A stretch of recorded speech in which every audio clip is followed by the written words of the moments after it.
விடுதலை சிறுத்தைகளுடைய மாவட்ட செயலாளர் வழக்கறிஞர்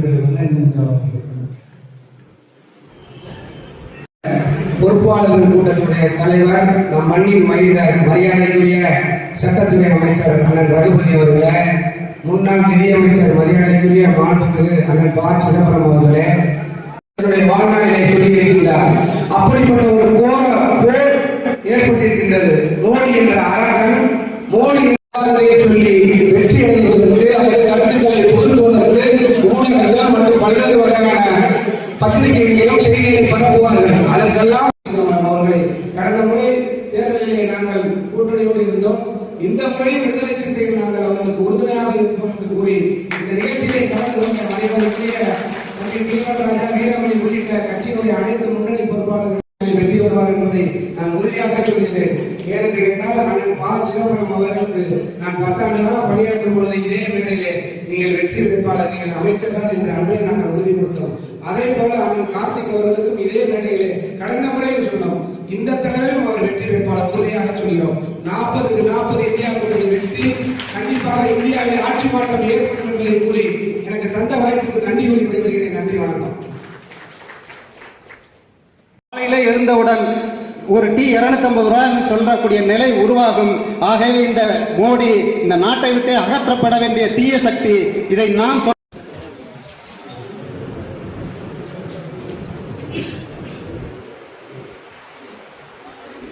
இந்திய கூட்டணியுடைய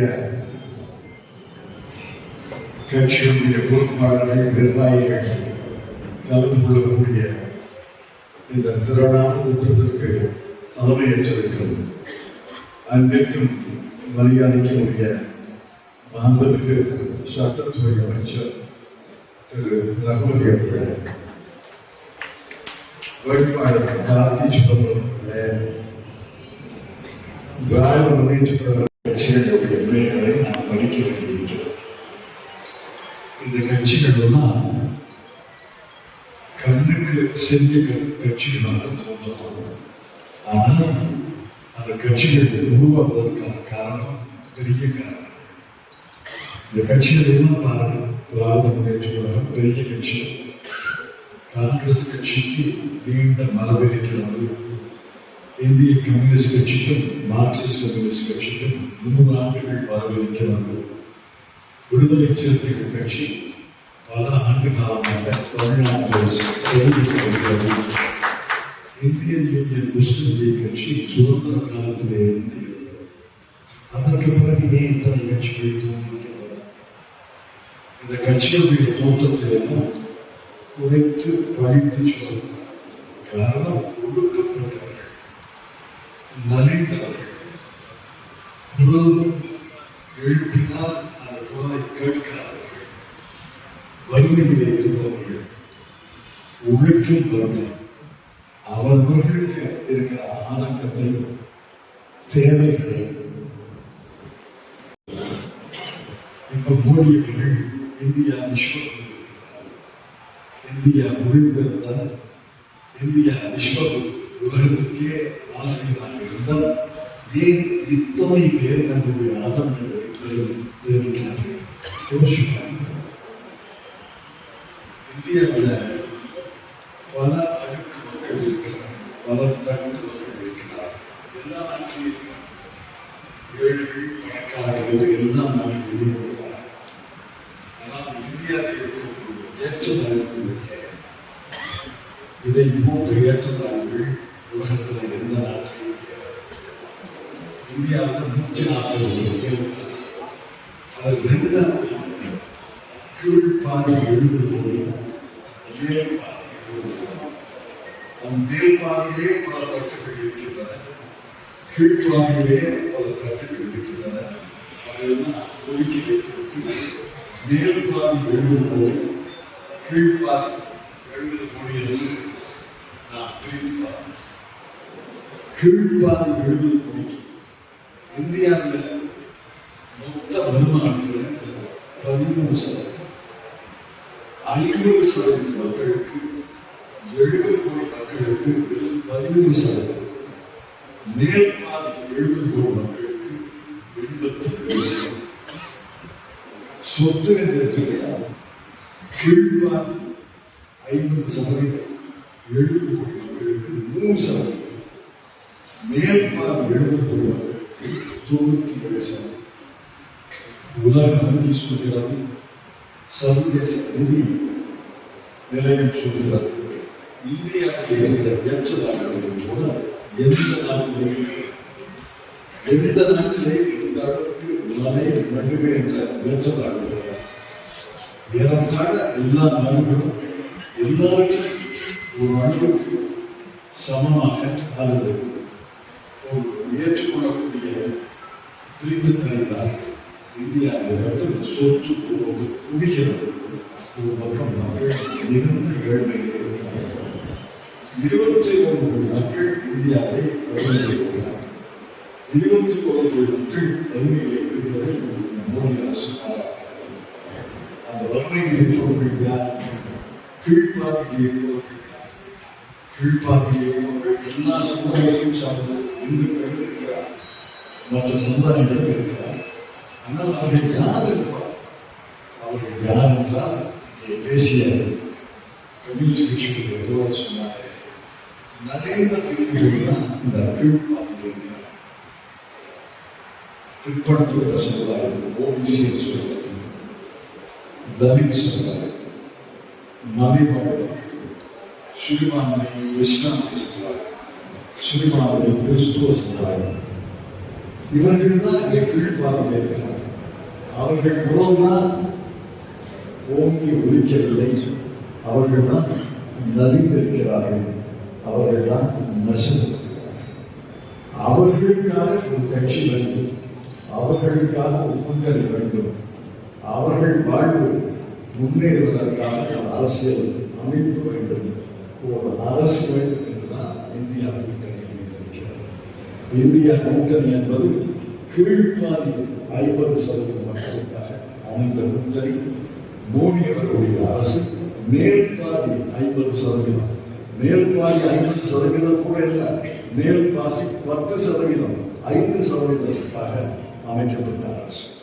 ஆகவேதான் பல நேரங்களில் சொல்கிறேன், மோடி அரசு என்பது பணக்காரர்களுக்காக, பணக்காரர்கள் அமைத்த பணக்காரர்கள் நலனுக்காக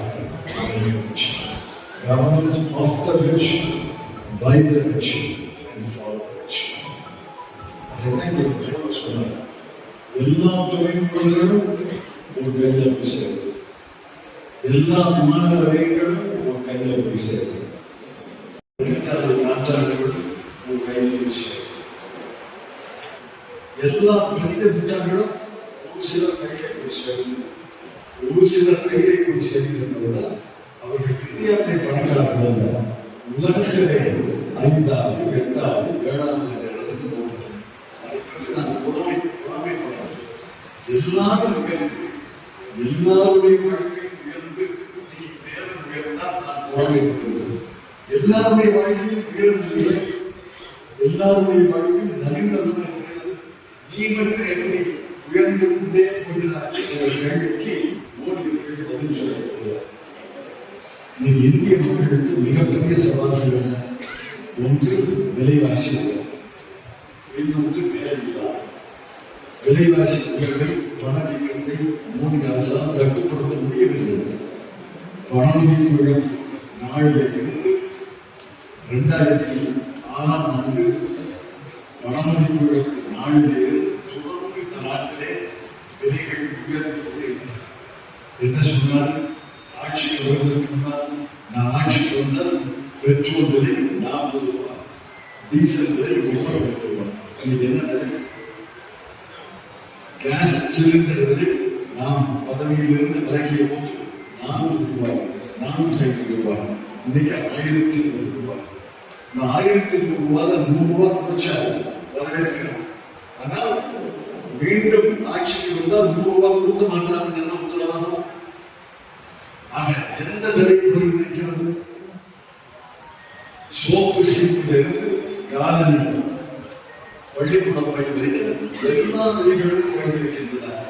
விலைகளை கட்டுப்படுத்த முடியாமல் அரசு திணறுகிறது. விலைகளை கட்டுப்படுத்தாவிட்டால் நான் வட்டியை குறைக்க மாட்டேன் என்று ரிசர்வ் வங்கி அடம் பிடிக்கிறது. ரிசர்வ் வங்கியுடைய தர்மம் என்ன? விலைவாசி குறைந்தால்தான் வட்டி குறையும். ஆனால் உலகத்தில் உள்ள அனைத்து ரிசர்வ் வங்கிகளுக்கும் தர்மம், அந்த தர்மத்திலிருந்து அவர்கள் நழுவுவதில்லை. இவர் விலைவாசியை கட்டுப்படுத்த முடியாது, வட்டியை குறைக்கிறார். அவங்க வட்டியை குறைக்கக்கூடிய விலைவாசியை கட்டுப்படுத்த முடியாத ஒரு கையாளான அரசு. அதைவிட மோசம் என்னவென்றால் இன்று நாட்டில் வேலையின்மை 10%, பட்டதாரிகள் மத்தியிலே 42%. இது அரசுடைய தரவுகள், அரசுடைய அதிகாரப்பூர்வமான தகவல்கள். நாங்கள் புரிந்து சொல்ல அரசுடைய தரவுகள், அரசுடைய தொழில்நுட்பங்கள். இந்தியாவில் வேலை இல்லாமல் 10%, பட்டதாரிகள் மத்தியிலே வேலை இல்லாமல் 42%. உத்தரப்பிரதேசத்தில் கான்ஸ்டபிள் வேலைக்கு ஆள் எடுக்கிறார். கான்ஸ்டபிள் வேலைக்கு பரீட்சை எழுதுறாங்க. தேர்வு 62 லட்சம் பேர் அந்த தேர்வை எழுதுவதற்கு செல்கிறார். இந்த தேர்வுத்தாள் கசிந்து விட்டது என்று உத்தரப்பிரதேச அரசு ரத்து செய்கிறது. இதுதான் டபுள் இன்ஜின். நாற்காலியை விட்டு வெளியே போ, யாராவது ஒரு புத்திசாலி வந்து நாற்காலியில உட்கார்ந்து பணவீக்கத்தை கட்டுப்படுத்துவார், அது வேலை இல்லாமல் ஒழிப்பார். நீ எதற்காக அங்கே, நீங்கள் எதற்காக அங்கே பிரதமராக நிதியமைச்சராக இருக்கிறீர்கள்? இப்ப இந்த கேள்வி எல்லாம் எழுதுதான், இந்த கேள்வி எல்லாம் எழுதுல தேர்தல் பிரச்சாரத்தில் இந்த கேள்வி எல்லாம் எழுதுல. அனைத்து அமைச்சரவை, பெரும்பாலும் அமைச்சர்கள் தான் அவங்க மாநிலத்தில் போட்டியிடுறாங்க. குஜராத்தில் போட்டியிடுகிறார்கள், ராஜஸ்தான் அமைச்சர்கள் போட்டியிடுகிறார்கள். தமிழ்நாட்டிலிருந்து 2 பேர் வலிமையான ஸ்தானத்தில் உட்கார்ந்துருக்காங்களா இல்லையா? பிரதமருக்கு அடுத்தது நிதியமைச்சர், நிதியமைச்சருக்கு ஒத்தது வெளியுறவு அமைச்சர். நிதியமைச்சர் நான் தமிழச்சி என்று சொல்கிறார் திருமதி நிர்மலா சீதாராமன். வெளியுறவு அமைச்சர் நான் தமிழர் என்று சொல்கிறார் ஜெய்சங்கர். ஏன் இந்த தேர்தலில் போட்டியிடுறது? இந்த போட்டியில, இந்த தேர்தலில் போட்டியிட்டு போட்டியிட்டு நம்முடைய கேள்விகளுக்கு பதில் சொல்லி இருக்கிறதா இல்லையா? அவர்கள் கேள்விக்கு நாங்கள் பதில் சொல்ல தயார். நாங்கள் கேள்விக்கு அவர்களுக்கு பதில் களத்தில் இருக்கிறார் பதில் சொல்வதற்கு. அவர்கள் நிற்காமல் யாரோ சுற்றுலா பயணிகளைப் போல, சிவகங்கை தொகுதிக்கு வந்து போகக்கூடிய சுற்றுலா பயணிகளைப் போல ஒரு வேட்பாளர்கள் இருக்கிறார்கள் என்றால் அவர்கள் எந்த கேள்வி வேணாலும் கேட்பாங்க. அந்த ஊருக்கு போகாம, அந்த மக்களை சந்திக்காமல், அவர்கள் கோரிக்கைக்கு அங்கே செவி சாய்க்காமல் அந்த திட்டத்தை அனுமதித்து மாவட்ட ஆட்சித்தலைவருக்கு எழுதி நிதி ஒதுக்கி அந்த திட்டங்கள் நிறைவேற்றப்படுகின்றதால் அது தொகுதிக்கு வராமல் நடக்குது. ஆக சுற்றுலா பயணிகள் ஒரு தடவை 2014 ஒரு வேட்பாளர் இருந்தார். அந்த வேட்பாளர் சிவகங்கை மாவட்டத்தை சார்ந்தவர். நான் பல பேர் கேட்டேன், திருமயம் ஆலங்குடி பகுதிக்கு வந்திருக்காரு, அவர் முகத்தையே பார்த்தது என்றாங்க. அது போக 5 ஆண்டுகள் நாடாளுமன்ற உறுப்பினராக இருந்தவர் என்ன திட்டங்களை கொண்டு வந்தார்? நான் சொல்றேன், விவசாய கடனை அடைத்தது யார்? 65,000 கோடி இந்தியா முழுவதும் விவசாய கடனை அடைத்தது யார்? ரத்து செய்தது யார்? யார் அந்த நிதியமைச்சர் கையெழுத்து?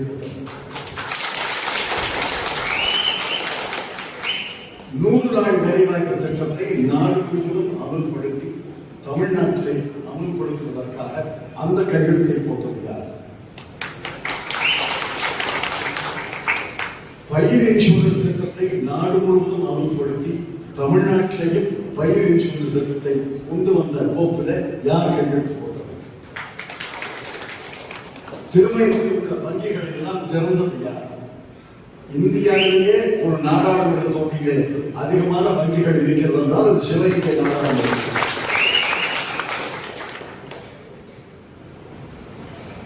கல்வி கடனை தந்தது யார்?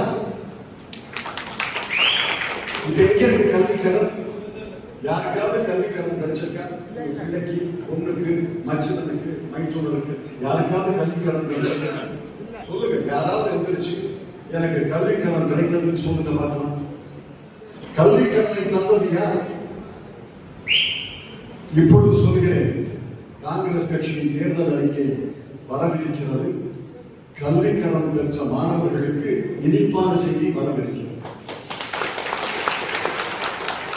அதற்கு மேலே நான் சொல்லக்கூடாது. கல்வி கடனை பெற்ற மாணவர்கள் வேலை இல்லாமல் அந்த கல்வி கடனை கட்ட முடியாமல் தவித்துக் கொண்டிருக்கும் மாணவர்களுக்கு இனிப்பான செய்தி வருகிறது. இனிப்பான செய்தி வருகிறது. இன்று தேர்தலில் வேட்பாளர் வெற்றி பெறுவது இல்லை வெற்றி பெறாதது உங்க கையில் இருக்கு, மக்கள் கையில் இருக்கு. இந்த மக்கள் தீர்மானிப்பாங்க. அதை விட முக்கியமான பிரச்சனை இருக்கிறது. அதை விட முக்கியமான கேள்வி இருக்கிறது. இந்த தேர்தலில் யார் வெற்றி பெறுகிறார் என்பது முக்கியமல்ல. இந்த தேர்தல் ஜனநாயகம் பிழைக்குமா என்பது 1947 ஆகஸ்ட் மாதம் 4ஆம் தேதி தேர்தல் முடிவுகள் நாடு முழுவதும் வரும்போது இந்த நாட்டில் இங்கே தேசிய கம்யூனிஸ்ட் அவர்கள் மிகைப்படுத்தி சொல்லுகிறார், ஜனநாயகம் இருக்குமா இருக்காது? ஒரு நாடு, ஒரு தேர்தல், ஒரு மொழி, ஒரு கலாச்சாரம், ஒரு தேர்தல். சொல்றேன், அம்பேத்கர் படித்து தந்த அரசியல் சாசனம் இருந்தால்தான் இந்த மக்களுக்கெல்லாம் பாதுகாப்பு. அம்பேத்கர் படித்து தந்த அரசியல் சாசனம் இல்லை என்றால் இந்த மக்களுக்கு சாகலாம். தலித் மக்களுக்கு, சிறுபான்மை மக்களுக்கு, நலிந்த மக்களுக்கு, பிற்படுத்தப்பட்ட மக்களுக்கு, ஒடுக்கப்பட்ட மக்களுக்கு சாகலாம். அரசியல் சாசனத்தின் 15வது ஷரத்து, 16வது ஷரத்து, 29வது ஷரத்து, 30வது ஷரத்து அனைத்தும் ரத்து செய்யப்படும். மாநில உரிமைகள் பறிக்கப்படும். மாநில அந்தஸ்தையோட பறிக்கப்படும். ஜம்மு காஷ்மீர்ல என்ன நடந்துச்சு? ஒரு மாநிலத்தை இரண்டாக பிளந்து ஜனாதிபதி ஆட்சியை கொண்டு வந்து, ஜனாதிபதி ஆட்சி தான் அரசு என்று சொல்லி நாடாளுமன்றம் அவரை கலந்து, நாடாளுமன்றம் நியமித்த ஜனாதிபதியுடைய கவர்னர் அதற்கு சம்மதம் தெரிவித்து நாடாளுமன்றம் மீண்டும் அனுமதித்து 2 உடைச்சுட்டாங்க. இதே நிலை தமிழ்நாட்டில் வராது என்று நிச்சயம். தமிழ்நாட்டில் ஜனாதிபதி ஆட்சி பிரகடனம் செய்வது, இந்த ரவியை கவர்னராக போடுவது, அங்கிருந்து ஜனாதிபதி கேட்பார், தமிழ்நாட்டில் 2ஆக பிரிப்பதற்கு நீங்கள் சம்மதமாக. முதலமைச்சர் கிடையாது, அமைச்சரவை கிடையாது, அரசு கிடையாது, சட்டசபை கிடையாது. கவர்னர் ஆமாம் நாம் சம்மதம் எழுதுறாங்க. சம்மதம் எழுதின ஜனாதிபதி பிரதம மந்திரி சொல்வாரு, தமிழ்நாடு கலந்து விட்டோம், சம்மதம் என்று சொல்லியிருக்காங்க. அதான் நடந்தது ஜம்மு காஷ்மீர். நடக்கலாம், நடக்கும். ஆகவே இறுதியாக சொல்கிறேன், இந்த தேர்தல் என்பது ஒரு வேட்பாளர் வெற்றி பெறுகிறாரா இல்லையா என்பது முக்கியமான கேள்விதான். அதை விட முக்கியமான கேள்வி, இந்தியா கூட்டணி வென்றால் இந்த ஜனநாயகம் கிடைத்திருக்கும். இந்தியா கூட்டணி வென்றால் இந்த ஜனநாயகம் மெல்ல சாகும். ஜனநாயகத்தை, அரசியல் சாசனத்தை நலிந்த மக்கள், ஏழை மக்கள், ஒடுக்கப்பட்ட மக்களுக்கான சுதந்திரங்களை, உரிமைகளை எல்லாம் பாதுகாப்பதற்காக கைச்சின்னத்திலே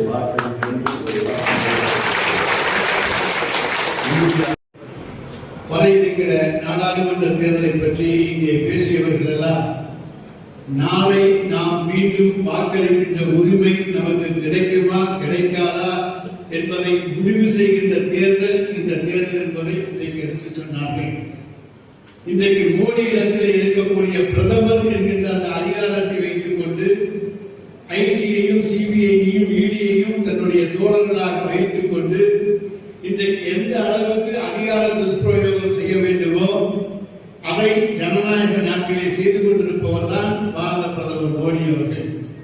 நாளை ஜனநாயகம் மாறி அவர் சர்வாதிகாரம் உருவாகின்ற காலம் உருவானால் மீண்டும் ஒரு விடுதலை போராட்டத்தை நம்மாலே நடத்த முடியாது என்பதாலே தான் நம்முடைய மாண்புமிகு அண்ணன் அவர்கள் இங்கே சொன்னார்கள், இது ஒரு விடுதலை போராட்டம்.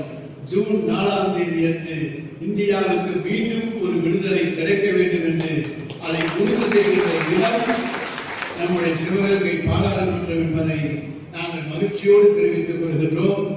காரணம், இங்கே 2 நாடாளுமன்ற உறுப்பினர்களை நாம் பெற இருக்கிறோம். ஒன்று ஏற்கனவே நம்முடைய நாடாளுமன்ற மேலவை உறுப்பினர், இன்னொருவர் நம்முடைய நாடாளுமன்ற உறுப்பினர்.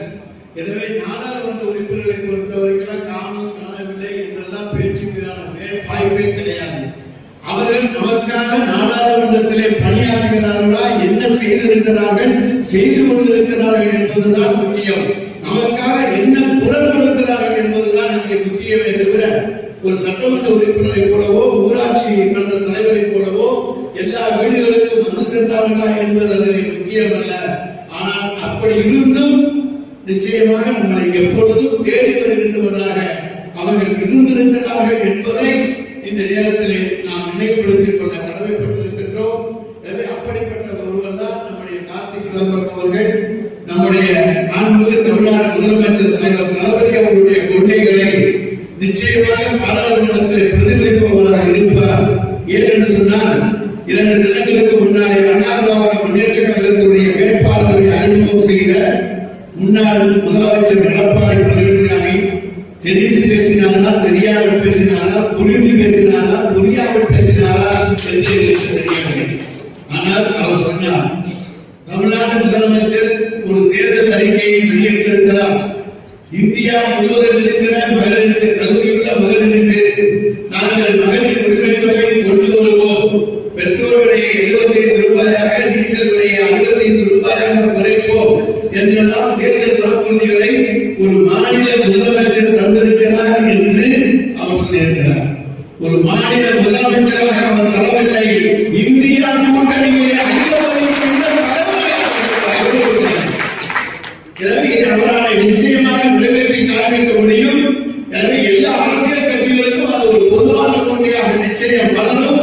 ஏனென்று சொன்னால் தமிழ்நாட்டிலே இருக்கக்கூடிய அனைத்து மகளிர் சகோதரிகளும் 1,15,00,000 மேற்பட்டவர்கள் இன்றைக்கு மகளிர் உரிமை தொகையின் மூலமாக இன்றைக்கு மகிழ்ச்சியான ஒரு வாழ்க்கையை வாழ்ந்து கொண்டிருக்கிறார்கள்.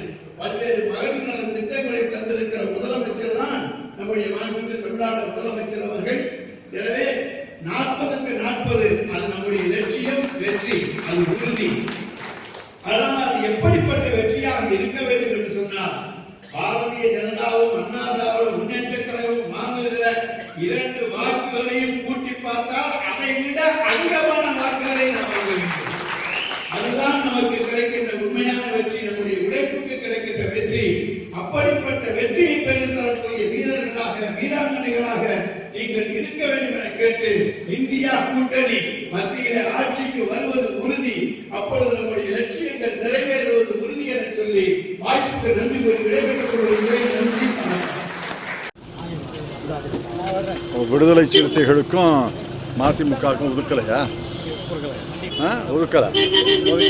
தமாகாவுக்கு ஒதுக்கிட்டாங்க, பாட்டாளி மக்கள் கட்சி ஒதுக்கிட்டாங்க. அதான் நீதிமன்றத்துக்கு சென்று தான் நீதி கிடைக்க வேண்டும். பாப்பா இந்தியாவில் வந்து கிளியராக 2 சட்டம் இருக்குது. பிஜேபி கூட இருந்தால் ஒரு சட்டம், பிஜேபி கூட இல்லாட்டி இன்னொரு சட்டம். பிஜேபி கூட இல்லாட்டி இன்னொரு சட்டம். பிஜேபி கூட இருந்தால் உங்களுக்கு இடி ரைடு வராது. பிஜேபி கூட இருந்தீங்கன்னா உங்களுக்கு இன்கம் டேக்ஸ் ரைடு வராது. பிஜேபி கூட இருந்தீங்கன்னா நீங்கள் புனிதர்கள். ஆனால் பிஜேபிக்கு விரோதமாக இருந்தீங்கன்னா உங்களுக்கு இடி ரைடு வரும், இன்கம் டேக்ஸ் ரைடு வரும், உங்களை சிறையில் தள்ளுவாங்க. நீங்கள்லாம் வந்து பாவம் செய்தவர்கள். அதே போல் தான் பிஜேபி கூட கூட்டணி வச்சுக்கிட்டா நீங்கள் கேட்குற சின்னம் கிடைக்கும். உங்களுக்கு குக்கராக இருந்தாலும் சரி, ஓடாத சைக்கிளாக இருந்தாலும் சரி, அது போட்டு கொடுத்துருவாங்க.